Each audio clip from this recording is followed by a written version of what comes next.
I'm Gene, and this is Perfect Flow. I'm a New Zealand-based athlete and coach focused on optimizing performance, health, and well-being.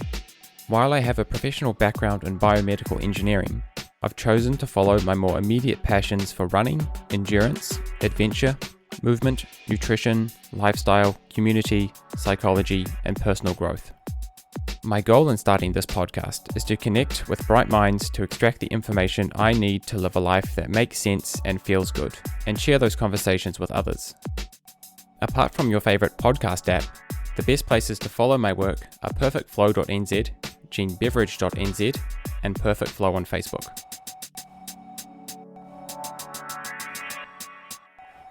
Hi, welcome back to Perfect Flow.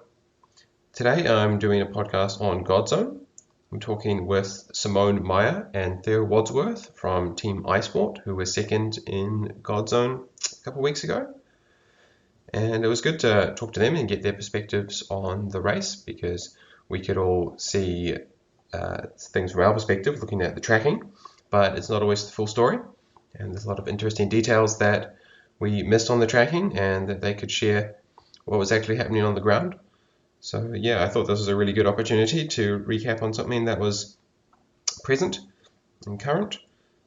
The things we talk about is their background and the team and how it came together, and their prep before the race, having seen the course, and how they work through that process of planning for a 5-day expedition adventure race. We have a talk about the notable parts of the race, the bits they enjoyed the most, the bits they thought were most interesting, and we dive a little deeper into the navigation sections, of course, and especially the night nav, which is really interesting to hear their strategies for mitigating the risks and seeking those opportunities in the navigation sections. And we talk about the trek as well, the beast trek, and how they handled that, how Theo managed the navigation and the sleep and the weary legs. Of course, all the teams had weary legs, but Theo was navigating, so it was always good to hear his side of the story. Cool. I hope you enjoy this podcast as much as I did.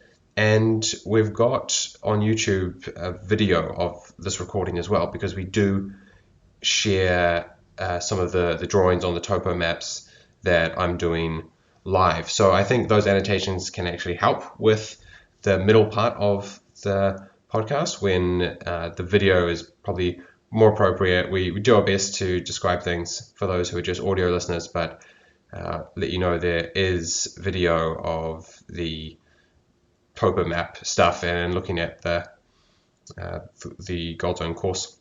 So yeah, you can check that out. The link is in the blog post and also just on my YouTube channel. Hope you enjoy it.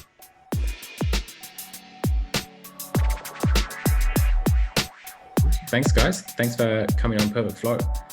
A lot of us had a lot of fun the past few weeks following Godzone, but I haven't really got in touch with many of the people who are actually running. And I guess that's because you guys are pretty wiped for a week and no one wants to talk about what happened. So I'm keen to hear about just an honest take on your experience from your time out in the Central North Island, and hoping that first you could start with a bit of a backstory about how the team came together and your experience over the past few years. Simone, do you want to start? You want to start, Theo, or me? Okay. Anyway. Okay. So my backstory, I don't know. My backstory. Well, I've done a few Godzones, and I didn't have a team for this year's Godzone, so I was kind of waiting for sort of the best call up sort of I could get. So that happened just before Christmas, I guess, how I got into iSport team. Got a call from Sarah Fairmaid and asked, well, first she messaged me if I'm actually doing Godzone. I said, no, not at this stage. And then she said, oh, okay, that's interesting. And then she came back and said, well, would you be keen? And I was like, well, it depends on the team. And then she said, oh, would you want to race for me? I was like, oh, yeah, that sounds all right. Would be, I guess, a good experience to something different to race with Richie and Rob at that time, and I thought Bob will be in the time, but then she said, "Oh no, it's not Bob. He can't race. It will be Aaron Prince." But then, I guess as you all know, it changed a bit closer to the race. But yeah, that was how I got into that team. Yeah, and my background, I guess I'm a bit of multi-sport adventure racer. I've trained for the coast to coast the last few years, or I've done a lot of multi-sport events. I guess it's how people know me. This year I was lucky enough to win the coast again. Yeah, I had a pretty good season this year. Yeah. And Theo, how did you get roped into iSport? Yeah, I was similar to Simone. I was sitting on the fence, not committed to any team at all, sort of waiting for a good offer to come along, as they sometimes do at the last minute.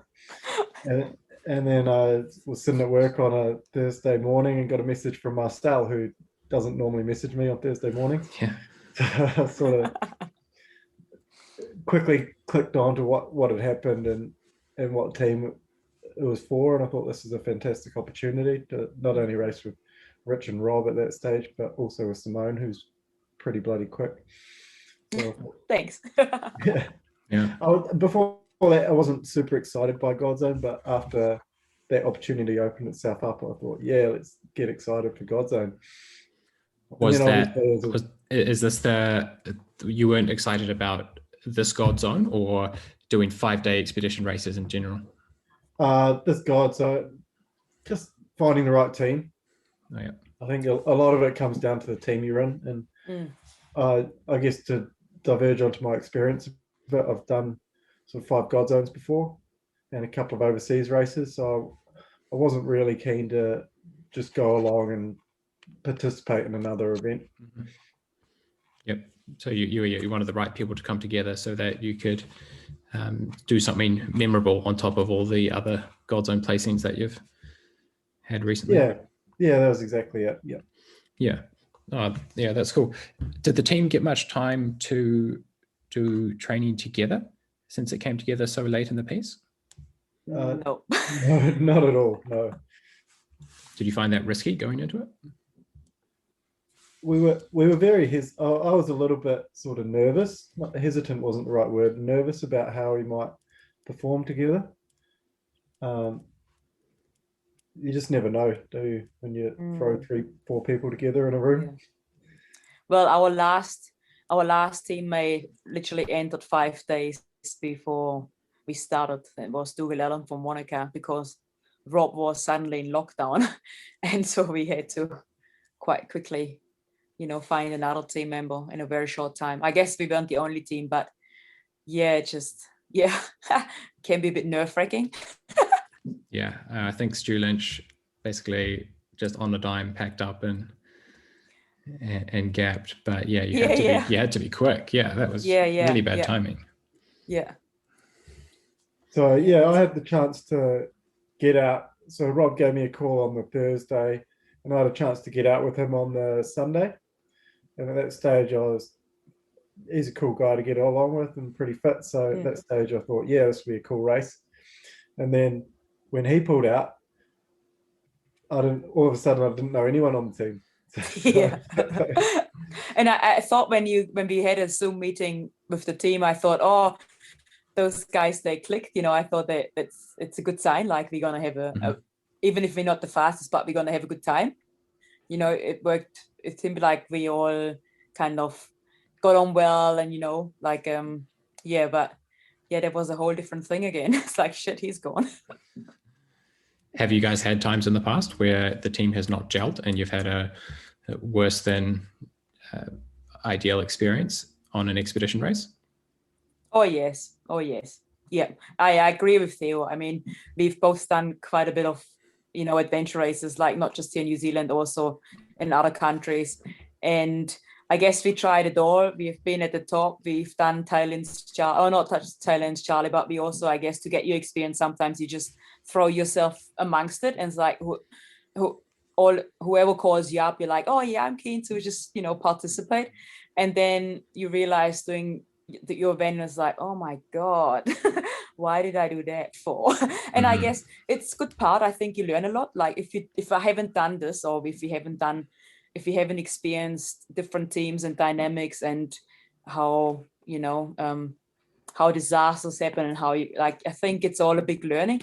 But I think from the experience you get a bit more fussy, if that makes sense. Like, you know what you don't want.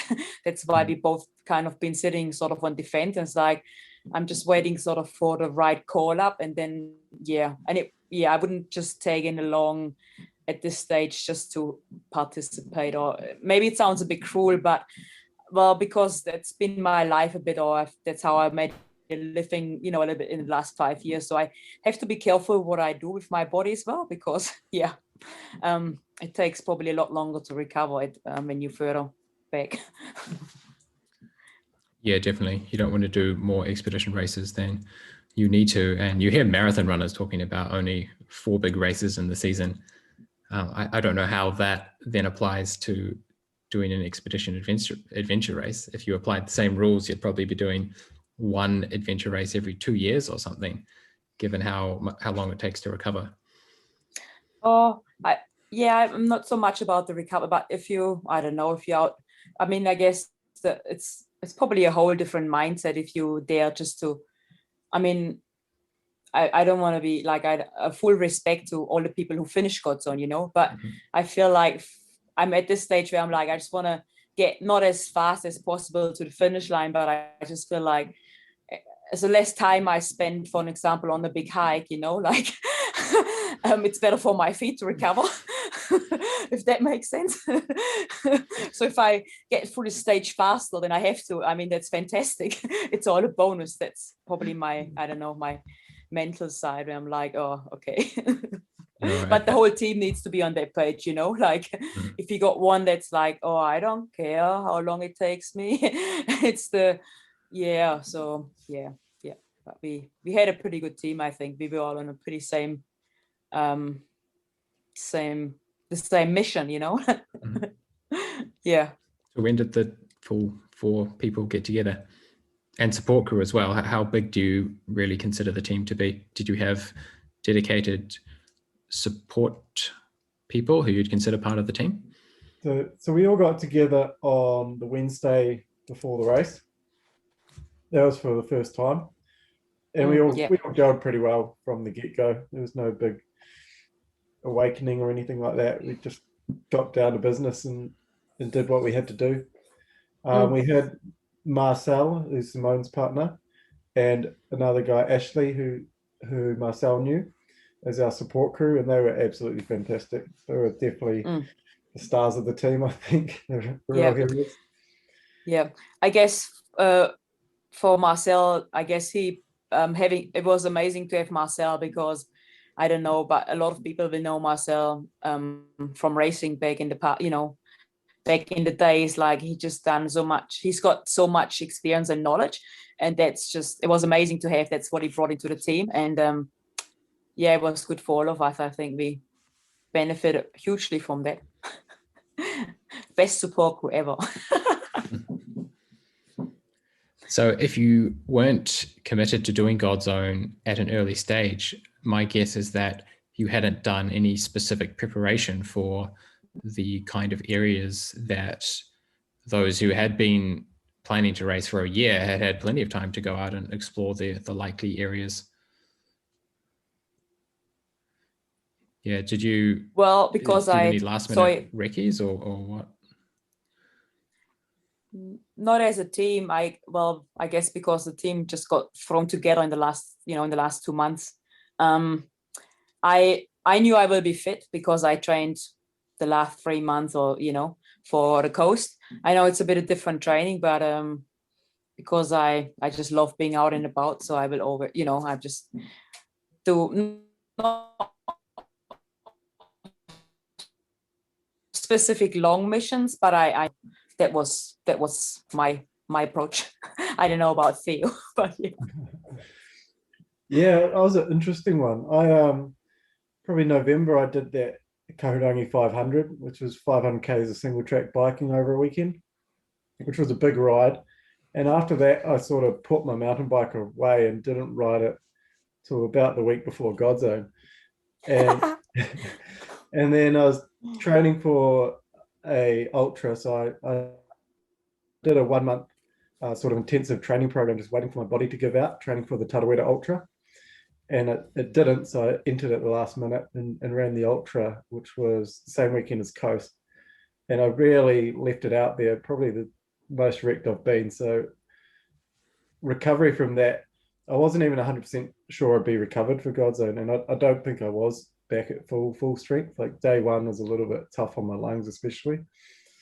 Yeah, but so I was very pushing the limits of how undertrained someone could be for an adventure race, I think. Yeah, especially with the company that you're going out with.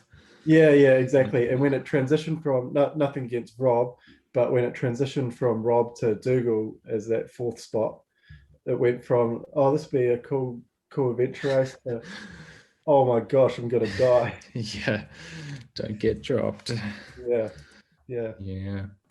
Cool. So let's get on to the race itself and your thoughts when the maps were just distributed, and did you get any time to mingle with the other teams and get any ideas from what they were doing? Did you have a feel for how other people were thinking about the week ahead? Not really. The way COVID was this year, it was slightly different to last year. You're always sort of focused on your race anyway, but you do generally have a time to mingle at the briefing and gear check. This year, especially with COVID, we're very much in our own bubble, so to speak.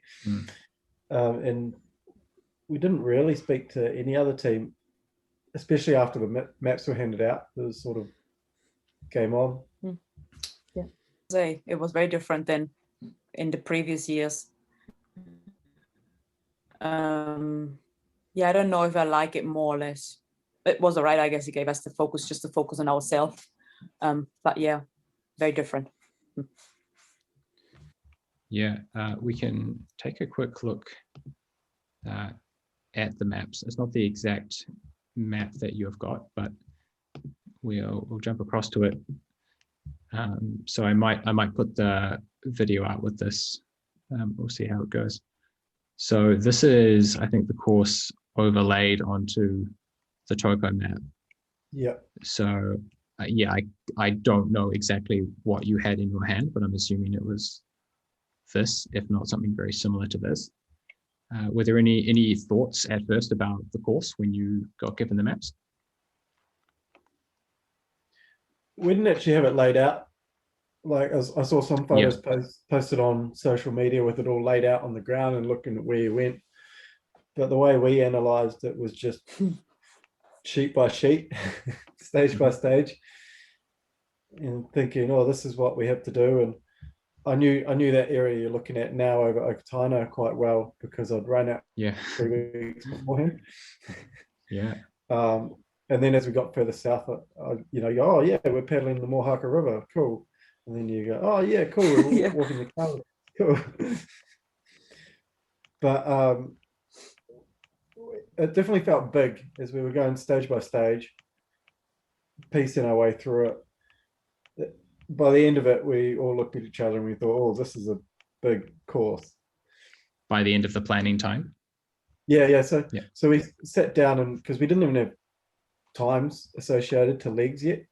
So to finish our planning, we had to hazard a guess as to how long it might take us on each leg. So the first thing we did was just a quick analysis, throw a time out on each leg and guess how long it would take you.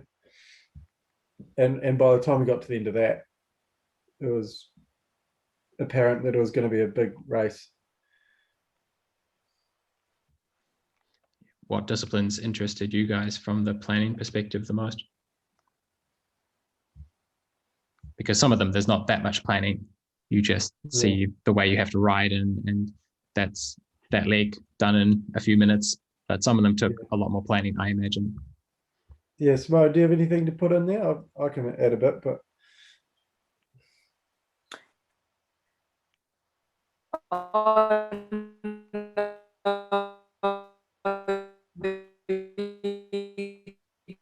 go. So, Sorry, we lost you there, Simone. You'll have to try again.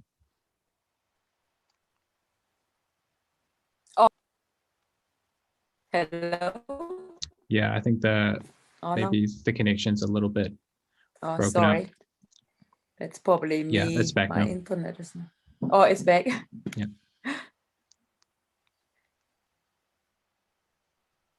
Or maybe not.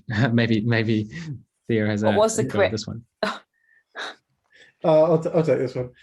Planning, the interesting ones were the obvious interesting ones. The Rogaine in the Whirinaki Forest was obviously going to be a bit of a clincher. It was quite apparent we'll be doing it at night time. There were some interesting things on every leg. Even the first pack craft, there were a couple of cheeky navigational challenges thrown in there. Through to So that's across these lakes at the start.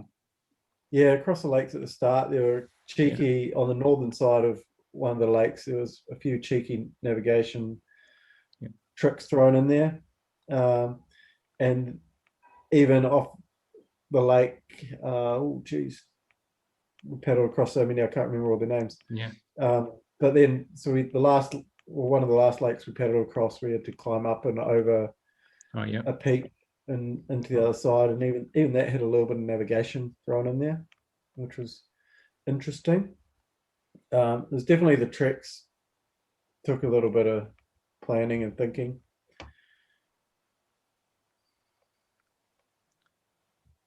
Cool.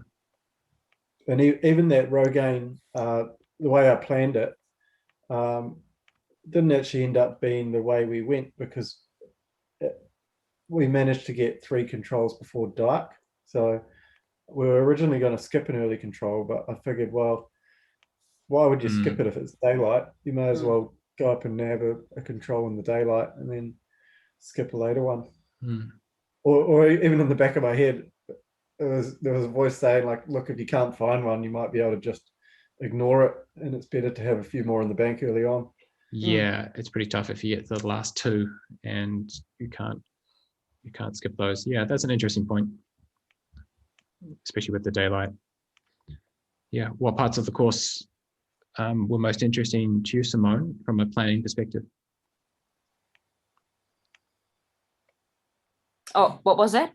What parts of the course did you find most interesting from a planning perspective? Probably how we could approach the dark zones, like that we kind of don't get dark zones, that we kind of the first one on the peg raft, on the hike peg raft. Yeah, but I guess that was all related with how well we did on the stages before, time-wise, and then if we sleep or not, and then should we skip not sleeping? Like, it was, that's something, I guess, even for the future, I would probably try and keep a bit more an eye on it, if that makes sense. Yeah, it looks like from memory on the pack raft, Avaya got off before dark. Is that right from what I remember? Yeah, they didn't quite make it to the end, but they got far enough down. You can see there on your screen that there's a track on the south of they walked the last bit. Yeah. They got far enough down that they could walk the last bit without too much penalty on the body. Yeah. Right. Whereas almost everyone else took the whole rest. Yeah, correct. Yeah. Yeah, pretty much. Yeah. Yeah. No, that's interesting. And we probably got it worst out of anyone, because we hit it right on nightfall. So we ended up stopping for the full, or more or less, 10 hours. Mm-hmm. And then throughout the night, I think another 14 joined us throughout the night. Joining you at the obvious benefit is that they were less rested. I think Tiki probably at the put-in, more or less, just camping at the start of the river. I think Tiki probably, the difference between 8 hours sleep and 6 hours sleep in a race like this isn't very much, but the difference between 6 hours and 3 hours is quite significant. Mhm. So I think Tiki probably got back a little bit for free off us there, but the likes of Torpedo 7 and Ataraxia, we sort of knew that they'd be hurting later in the race because they didn't get a full night's sleep. Mhm. Yeah. Yeah. Yeah, I think so too. What about the long trek? Because Avaya got off with no sleep. Are they just better at not sleeping, or did they have to play catch up with the shut eye later in the race? It looked like they stopped at a hut for a little while, but then I think that a lot of people were stopping at huts. So my take on it is that they didn't actually catch up. They just took the hit earlier and then didn't really catch up on the sleep.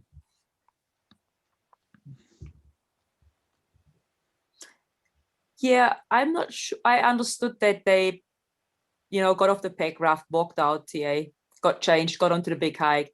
Then they walked to the first hut and then they had a 4 hour sleep. Or that's how I understood it. So yeah, I think you're right. These guys are pretty good with making sure they getting their sleep in, you know what I mean? Especially in it is still 4 to 5 day race. So I don't know how many hours they gone without sleep at that stage, but yeah, that would be interesting to backtrack.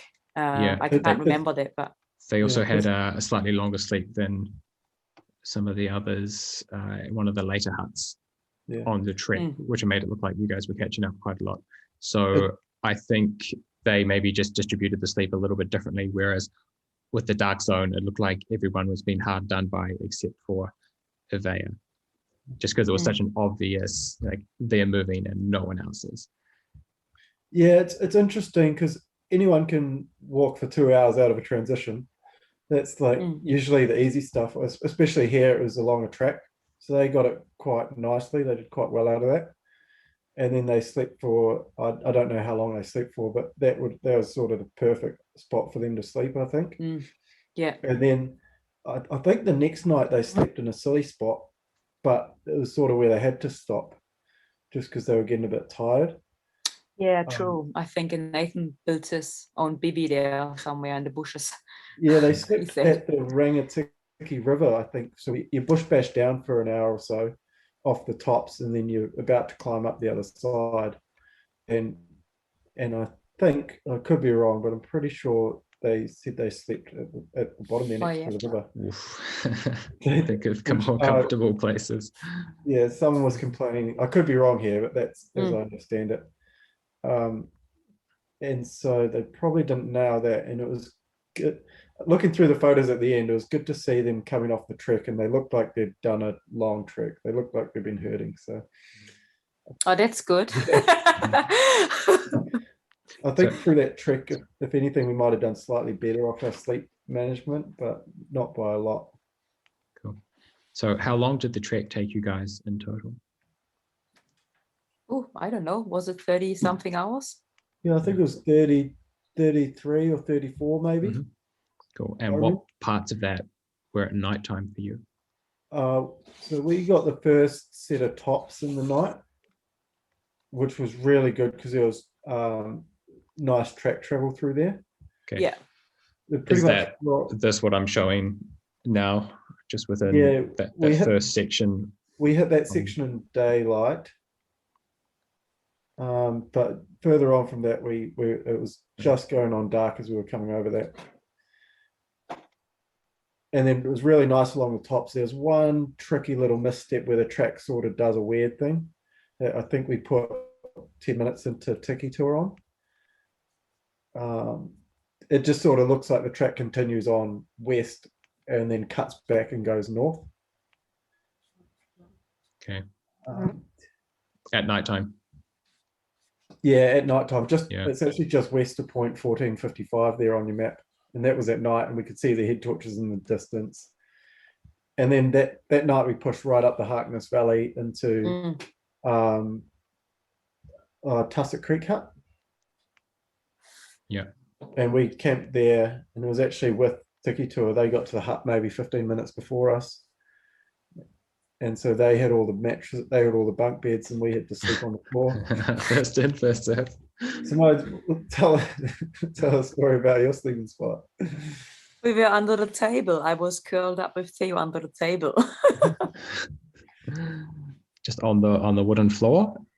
Yeah, pretty much. Which we were a bit jealous. Mike Kelly had a sleeping mat with him, and he grabbed the bed, and his sleeping mat was still rolled up, and we were a bit like, oh, I just want to grab it off him. Yeah. And funny thing, I was lying there and I couldn't sleep because it was so smelly. And I thought it was the hut or the meat, or I don't know, because we had hunters in there. But as we started walking the next day, or a few hours later, I realized I think it's actually us that's so smelly. Was this the longest trek that you'd done in an expedition race? No, I've done 100Ks in the Rio 2018 at the World Champs. That was my longest. And I decided I will never do a 100K running race. It's just too much. So I don't know how Theo did that 100Ks. Just 3 weeks before. Yeah, my 100Ks is a lot easier than this 88K or whatever.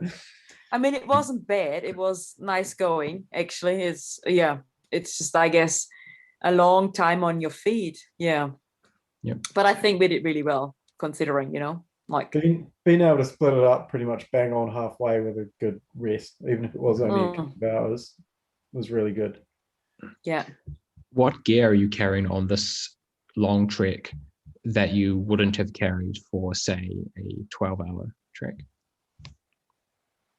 Oh, well, we had to carry our mandatory gear and the tent and sleeping bags.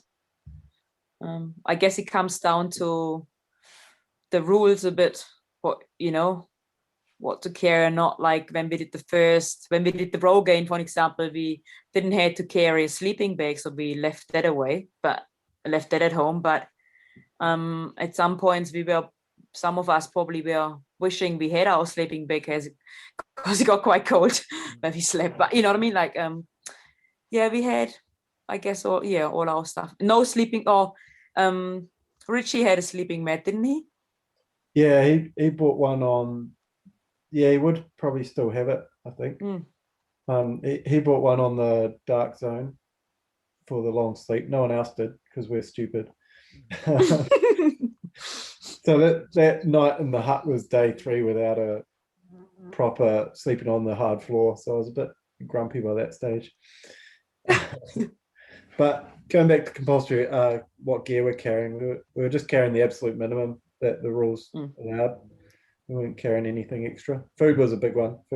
It's probably 3 kilos of food each. So, yep. And water as well, because some of these stages you go on this stage you went quite a distance without water. It's quite a long section on the ridgeline there. Yeah.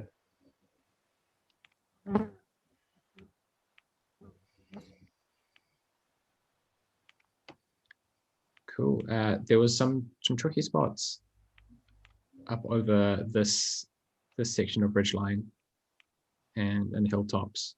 We could see a lot of people getting sucked down some of these spurs, going down the wrong spur a bit prematurely, especially at nighttime. Did you guys have any trouble there? We got lucky. We hit it in daylight, so it was beautiful weather. If anything, it was a little bit too hot.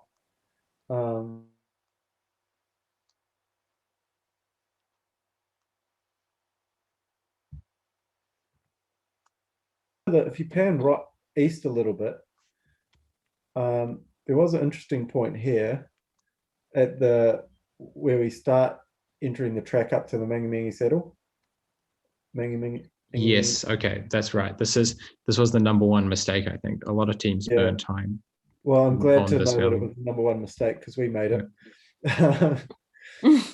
So what was going on there? So just looking at the map at a glance, it does look like you have to turn the stream. You have to feel like you take the stream junction to the left. But if you zoom out, the valley looks like you're staying on the straight part of the valley.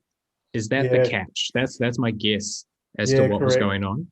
It was broom and manuka and everything, and it was a tiny little creek, maybe a meter wide, that was really subtle.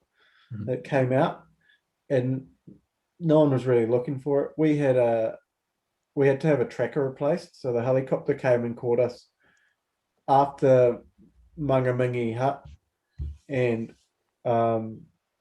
so we were all a little bit distracted, I guess.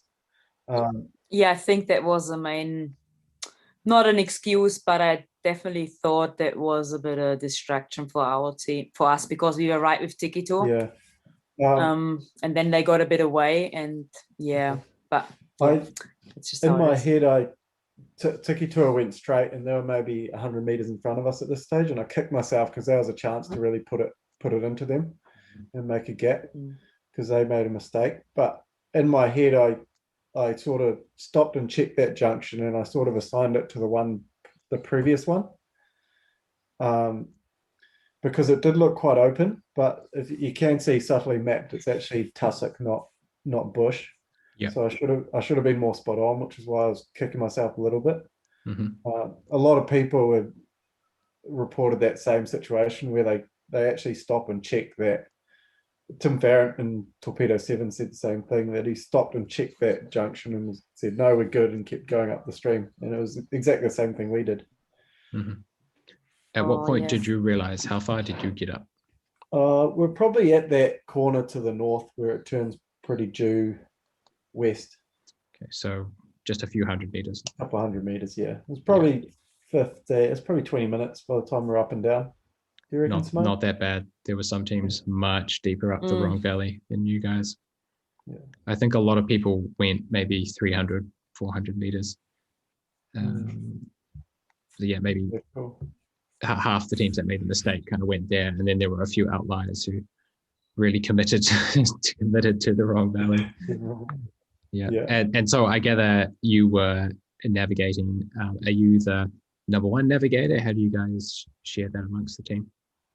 Yeah, Theo was definitely number one. Me and Rich were working together. Rich definitely warmed into it, and by the end of the race, he was a lot more onto it than he was at the start of the race, which was cool. Okay. Has he done much with topo maps before? He has, yeah. He's done a 24-hour row game actually in Christchurch. Oh, and it was the Hamner Springs one. It's one just been, I think. Mm-hmm. Should he did that one? Yeah, that was a horrible one.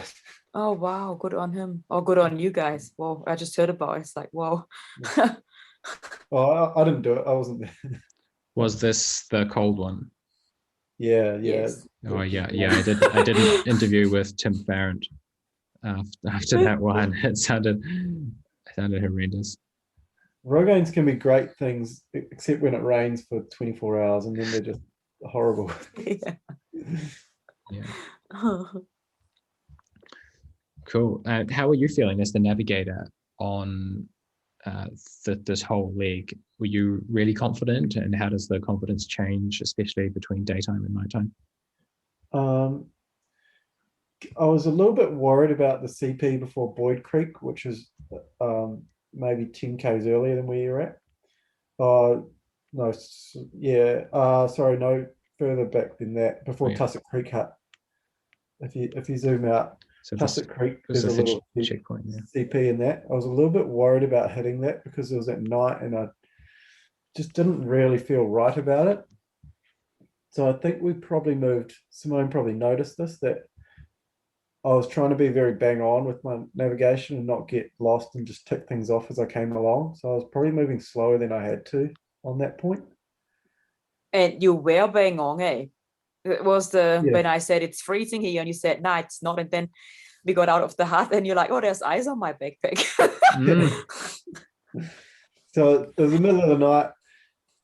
It was cold, but I was probably a little bit slower than I wanted to be, just because I wanted to be bang on, and I didn't really have to be that slow in hindsight. But that was probably the only time I slowed a little bit. Other times most of it, a lot of it was track travel, so a lot of it was quite easy from a navigational point of view. What kind of lights are you guys using? The night course. We were all on night course, eh? Oh no, what was yours? It's a Phoenix, but similar to the Nightcore one. Yeah. A So single 18650 battery. so we made sure basically the whole team is on the same battery. So if we have any, issues there, we can all help each other out, which is a good thing to do. Yep. And do you know the brightness of the lights? Mine's 1,000 or 900. I think Simone's Lumens. one. Simone Oh, I had had- new ones. Yeah, I had a new HC35. They have slightly bigger batteries, or you can still use the 650s and the big ones. But yeah, that has 2,700 lumens. That's pretty bright. But I forgot that on that big track. So we used our backup light. So that's I think around 1,700 or yeah. They're pretty good lights. I was running on basically the second setting through the whole night, and I still had I was running on that light for almost 2 days. It's pretty good. Yeah, that sounds pretty good. Yeah. Oh yeah. Were there some moments where you felt like you wanted more light? Because I imagine if you're on a trail in the bush, seeing further, there's not really a seeing further into the distance because it's on a trail and it's just trees anyway. But when you're out into the open, seeing further could be really helpful. But sometimes seeing further when you're in these big valleys is like, I want to see 500 meters. I want to see a kilometer ahead, which isn't possible anyway with the lights. So yeah, is there some advantage about having better lights, and where is that advantage? There are a couple of times I asked for people to bang their lights up full. Do you remember when they were, Simone? When we did the Rogaine, but it was all foggy and misty and rainy, so it was kind of, I don't know how helpful it was. Didn't matter, yeah.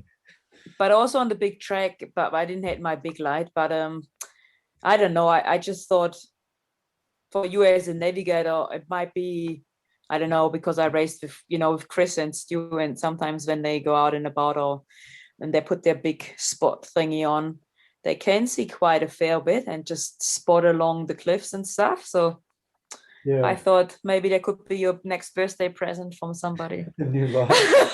The thing is that all you need is like a tiny snippet of information. If you get like a small amount of information from it, all of a sudden you're a lot more confident about where you are, and you just feel a lot better. But in general, and then the trade-off, I guess, is that sometimes more light's bad because it reflects off the mist and reflects off other things. Like, for example, on the paddle, we were doing it at night, and I asked everyone to turn the lights off completely, because then you can pick out the ridge lines and the cliffs on the horizon, and you can see where you are. Nice. Especially on the paddle. You need That was actually really good instead of high beam. Yeah. That you told us to turn off the lights, because I can't remember if I ever experienced that, but it made it so much better for all of us, I think. Yeah, just not having the light. paddle along in the dark. But no, did you notice that your eyes just got used to the darkness and things were actually clearer once your eyes had adjusted than with the lights glaring in the mist? Yeah, for sure. Yeah.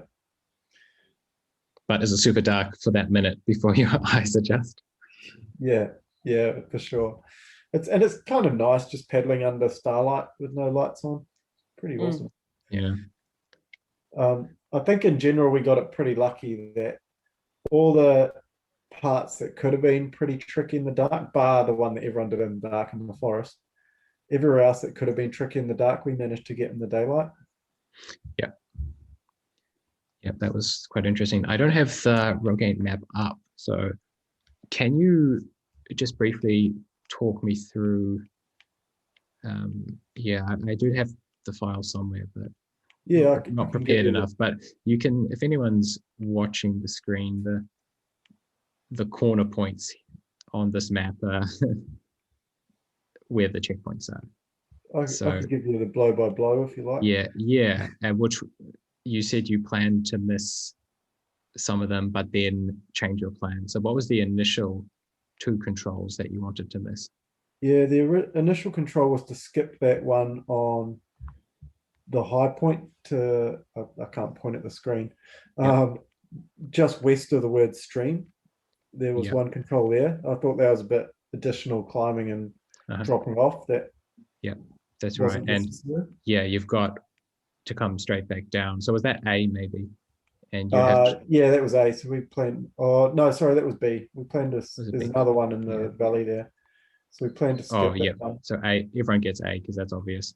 But so we managed to, heading along the ridge to the first CP, we managed to put it on Tiki a little bit, and I think we nailed that. We found quite a nice hunting track and just sort of followed our gut a little bit, and came out right at the edge of the lake, which was good.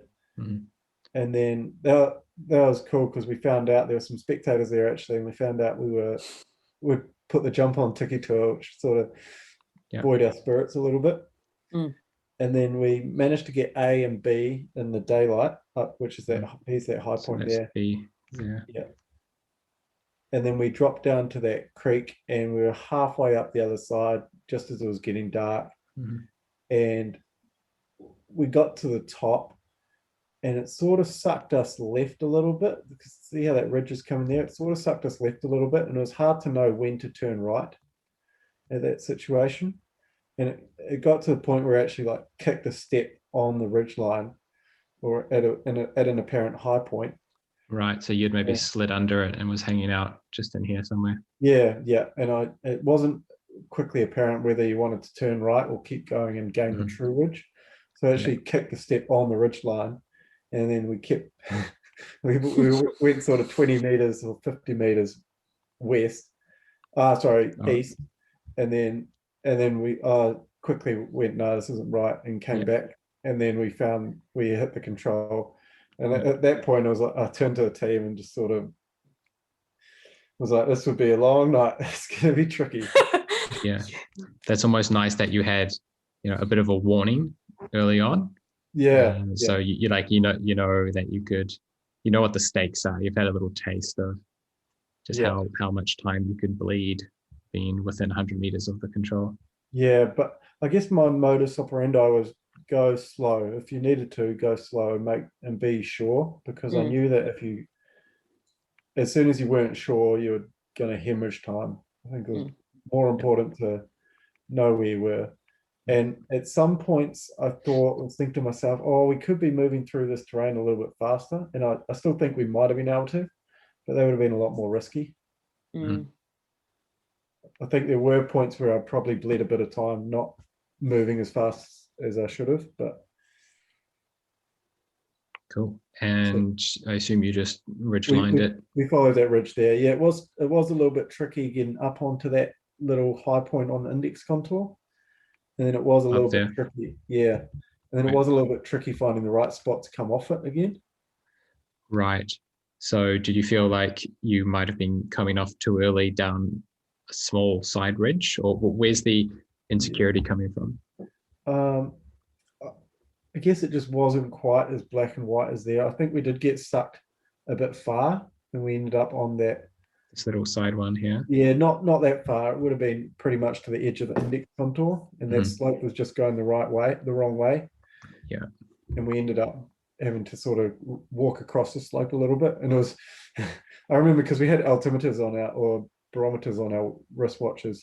So I remember saying like, okay, we'll drop this way, but if we drop more than 40 meters, something's not right, and we're going back. That's really cool. A little bit of relief when you hit the saddle, when it's like, yeah, we didn't drop. It's like, that's about as far as we should have dropped. So yeah, that's really interesting to see. That's something that looks as simple as following this ridge line. Maybe it is simple at daytime, but just how much, I guess, trepidation there is at nighttime when, maybe it's hard to really screw it up. Like, you've got that altimeter to save you, but man, it's hard to find somewhere to get the confidence from when you can't see very far. Yeah, exactly. You think you're in a box like the size of your bedroom, sort of thing. Size of your Yeah, lounge. you couldn't see much at all, like even with the lights. That's all you can see. So like, navigation's an information game, and if all you can see is that space in front of you, you're not getting very much information. Yeah. What was the undergrowth like in this forest? The photos looked really good, but I mean, you've seen how they do photos and ultra races and all this kind of stuff. They pick the nice spot for the photos. There were patches, I guess. Most of it was good travel. Cool. There were patches though where it was horrible. Cool. And yeah, you've got to miss two of these controls at some stage. So which ones? So yeah, that one there, just next to the index, or next to the index contour, maybe a kilometre west of your cursor. Yeah, Yep. that one there we skipped.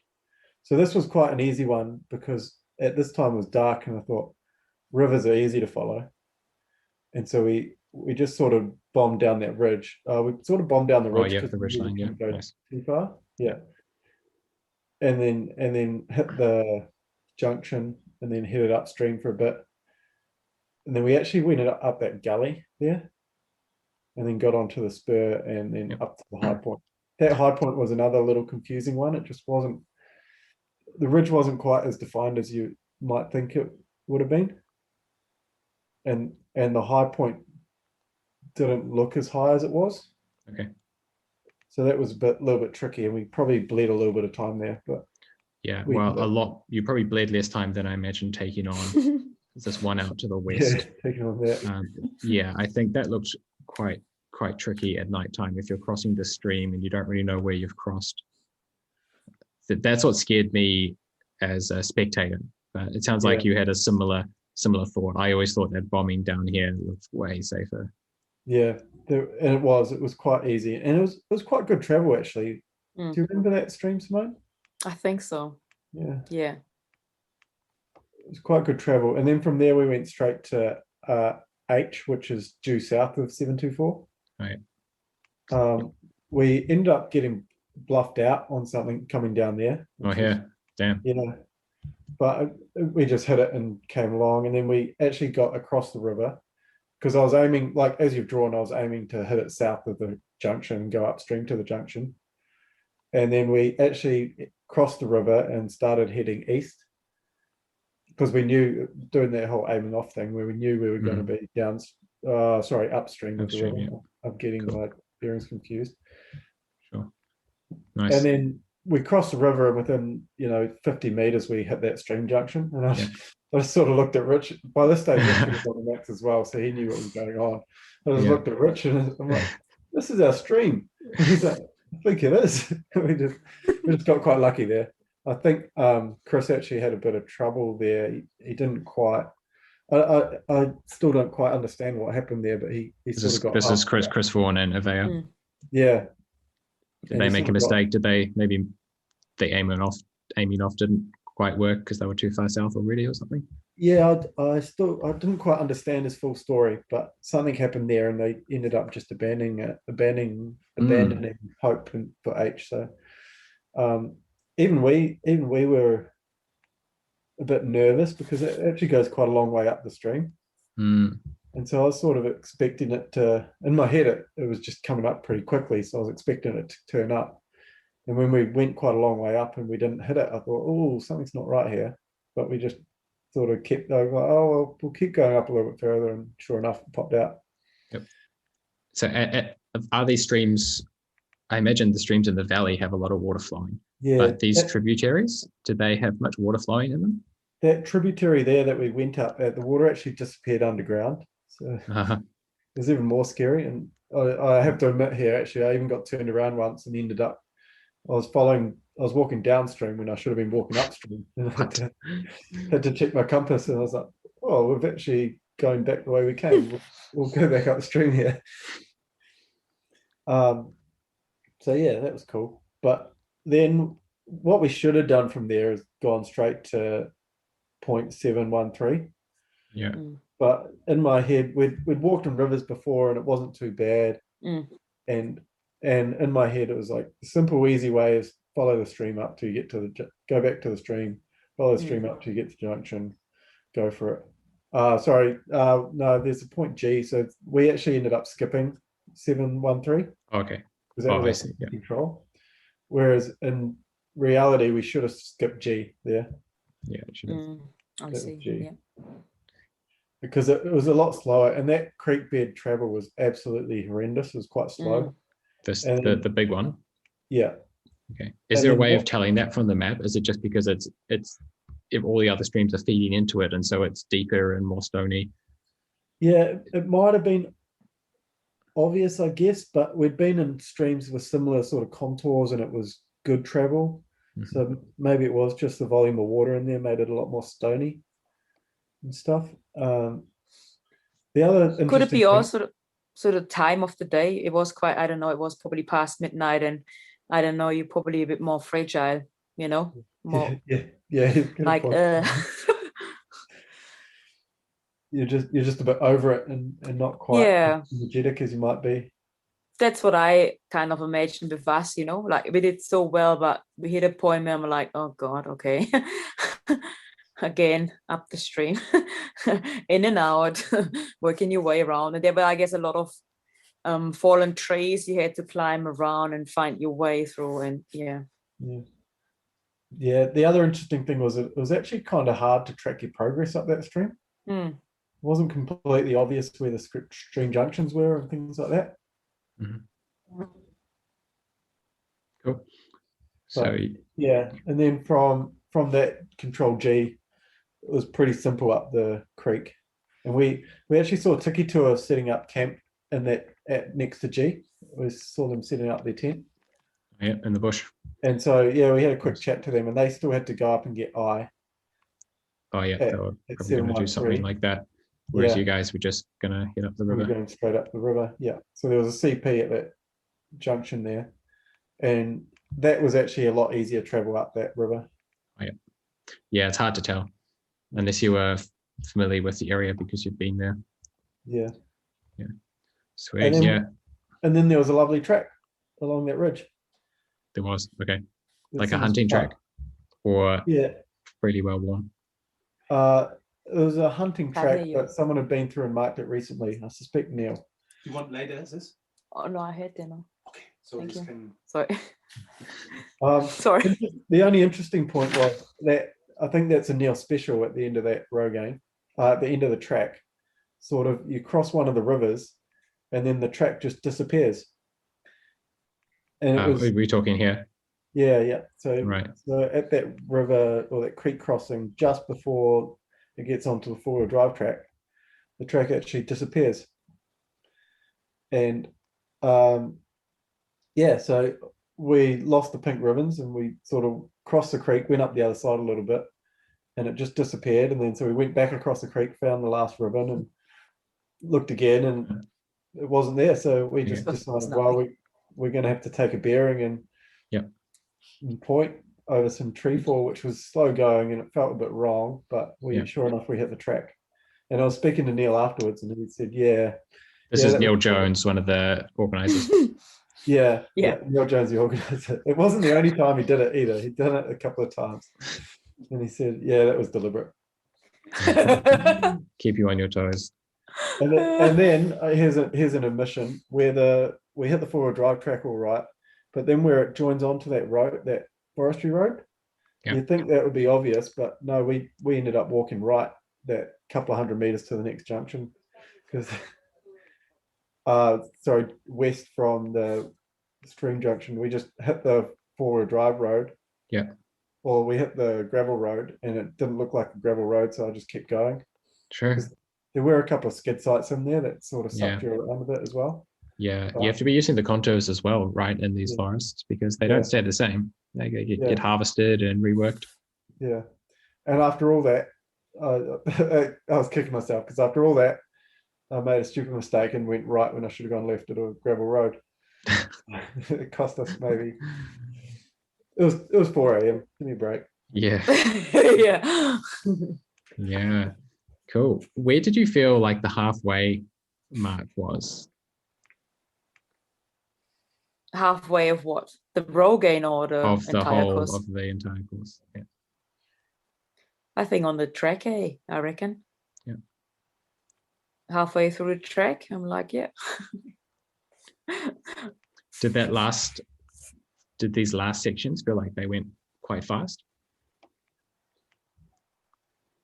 Oh, as soon as we finished the pedal, yes. I think everything went pretty, not fast, but quite nice and smooth, and it was all short considering to all the stages we've done before. Well, that's what it felt for me. Yeah. I don't know about Theo, and the others, but yeah. Yeah, it looks like it's quite a nice finish. I think they're all quite fun and easy, and you feel like you're making good progress. And we all hit them at daytime, apart from the pedal. I guess it's always good when you can do a lot during the day rather than at night. Yep. What was the map that you guys got for the Lake Taupo paddle? Just 150,000. Yeah. And were there were checkpoints at these various places on the shore? Pretty much at the points were mandatory waypoints. Oh, yeah. That's an interesting point in an adventure race, because you're never quite sure if you actually get to the mandatory waypoint. I see. So can you discern checkpoint or CP to the mandatory waypoint? So a checkpoint is a control that you have to clip and actually punch a card, whereas a mandatory waypoint, you just have to pass through it. Okay. And then, so obviously the optimization is to go the shortest route. So you want to stay as far away from the mandatory waypoint as you can get away with, but you don't want to go so far away that you're going to get penalized for not going through the waypoint. So it's an interesting dynamic there. So what did you guys do? Just touch the beach? Yeah, I think we were pretty honest with that. We for example, from the beach outlet to the first waypoint, I was just targeting a light on the horizon, and that was off by about 5 degrees. It would have been, yeah. And so when I realized that was the case, we sort of turned 45 degrees and paddled a bit close to the beach till we actually, at the river mouth, we actually landed on the beach, and then Tiki Tour paddled straight past us. Oh, true. I remember that. We were like, where are you guys going? We're beaching. Mm-hmm. And then the next one that tricked us, because we hadn't seen, there were just no checkpoints on the map, so we just thought people were going straight across. Yeah. But then everyone was doing the same path around the edge. Yeah. No, so the next ones we probably passed through. I think one of them we were probably targeting the wrong place, but Tiki Tour were also targeting the wrong place. So in our heads we were going, well, if anyone's getting penalized, it's going to be both of us. So we just kept paddling. It was probably a couple of 100 meters in it. So yeah, that's pretty cool. And how much sleep do you think you got over the whole race? And do you think that was the right amount for you guys? Is there things you would do differently with the sleep? Simone? Oh dear. I think we had for me, we had a lot of sleep. But I guess you want to make, I guess, sure well, for me it's a bit hard, because I'm mandatory because they need a woman. But I probably more like it needs to suit the people who navigate, like Theo and Rich, like I think we did all right. We had this first compulsory stop. What was it? 6-hour compulsory, but it sounded like none of us slept that first night. Which I think it's quite normal, because you're so amped up, you just want to go. And then here we are at 12 o'clock, you have to sleep, or whenever you come in. But at least your body had a rest, I don't think it's a biggie for me. And I don't know about Theo, but yeah, at least we had a lie down and could, rest our legs and body. And then after that, we had then then we had an hour after the row gain. Maybe that was a little bit too less, I thought. Pretty sure. But then we also had the trade-off with the 70k bike and then the hike pack raft to make the other dark zone. And that's what I'm not sure about Avaya, if how they skipped that, or if how much sleep they had there. But maybe I don't know how how long it took them with the hike pack rafts to. I don't know. What do you think, Theo? Did we lose quite a bit of time there? Yeah, we lost time. Whether we would have lost less time if we had to sleep more, I don't know. We did have Yeah, I a don't pretty know. rubbish. We did have a pretty Yeah. rubbish sleep that night. So we got the 6 hour break, which was just you had to deal with it. Yeah. And then the next night, I think sleeping any earlier than we did would have been bad. I think we all got it in our head we needed sleep at the end of the row game, and we probably did, but it was a pretty horrible sleep. We were in the back of a furniture trailer with Yeah. no sleeping bags or anything. I know, but the trade-off was like stopping through the row gain, which I thought they should push through the row gain because it was miserable. You know, like it's Oh. hard to know, isn't it? So Avaya pushed through and then onto the bike, and then they slept at the transition before the pack raft start for an hour.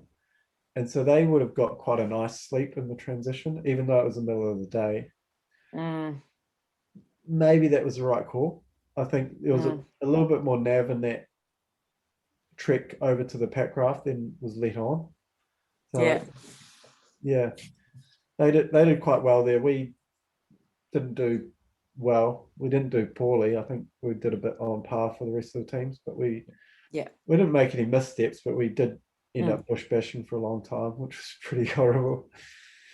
And how does your brain feel, Theo, when you're still in charge of navigating in those final 2 days?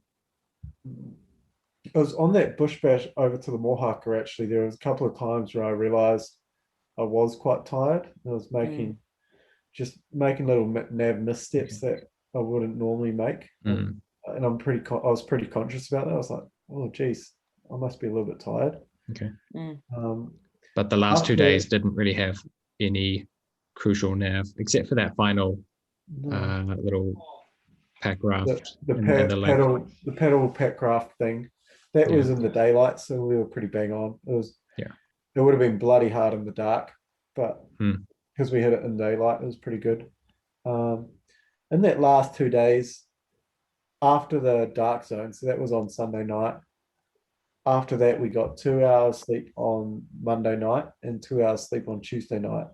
And to me, that was probably the limit you could go to. I don't think we could have done much less sleep and still function. Yeah, I agree. That was pretty good. So after the dark zone was been and gone, I think we probably pushed the limit of sleep. I don't think we suffered that much for not having sleep, but if we had to sleep less, we definitely would have suffered. Yeah, and it can go wrong very quickly as well. I've had a few people talk to me about just getting just going delusional basically, and what they thought they were trading off. Oh, maybe we'll go an hour faster, but maybe we'll lose an hour here, and it ended up just wiping the whole race because they couldn't continue. Like their navigator totally lost the plot. Yeah. So you are doing that very non-linear risk as well. Yeah, we were just fortunate that in the last 2 days, to me, it felt like the home sprint. It felt like once you got off the trek, it was like, all right, let's get home.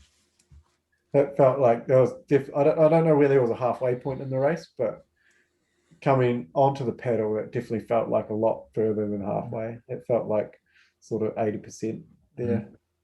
Yeah. Cool. Well, thank you so much for sharing some time, and also thank you for sharing your GPS locations for 5 days. That was a lot of fun for those of us at home. And yeah, I look forward to bumping into you guys at some future events, and keep up the great work. Thanks for sharing some time. Cool. Cheers, G.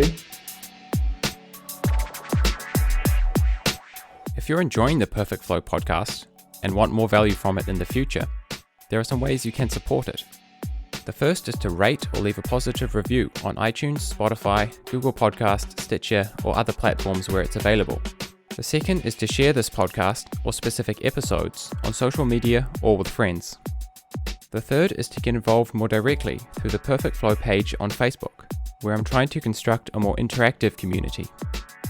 I want Perfect Flow to belong to the listeners, and if you tell me what topics you're most interested in, or even suggest specific guests, I'll do my best to make it happen. This is your opportunity to be part of something that answers your questions and adds value to your life. Another good reason to follow Perfect Flow on Facebook is that I post links to episodes, blog posts, and anything I find useful to this page. It's a great way to follow my training, racing, and learning. Another great way to stay engaged is to subscribe to genebeveridge.nz. This way you will get podcasts and blogs emailed to you, avoiding the clutter of Facebook. I don't know where this project will take us, but the reception so far has been positive. Who knows where we might be in a few years.